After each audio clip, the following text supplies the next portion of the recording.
Subscribe చేసి కొత్త ration కార్డుదారులకు బుధవారం నుంచి దరఖాస్తు చేసుకోవచ్చని రాష్ట్ర ప్రభుత్వం ప్రకటించింది. డిఎస్ఓ శంకరన్ తెలిపారు.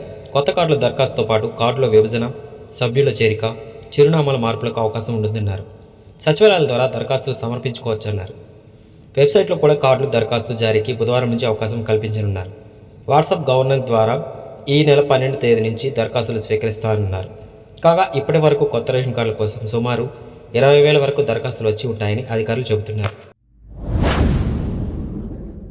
ప్లీజ్ అన్న సబ్స్క్రైబ్ చేసి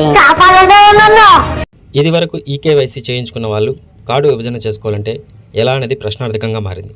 కార్డులు మంజూరు, నిబంధనలు, ఇతరత్ర విషయాలపై అధికారులకు కూడా పూర్తి స్థాయిలో సమాచారం లేదు.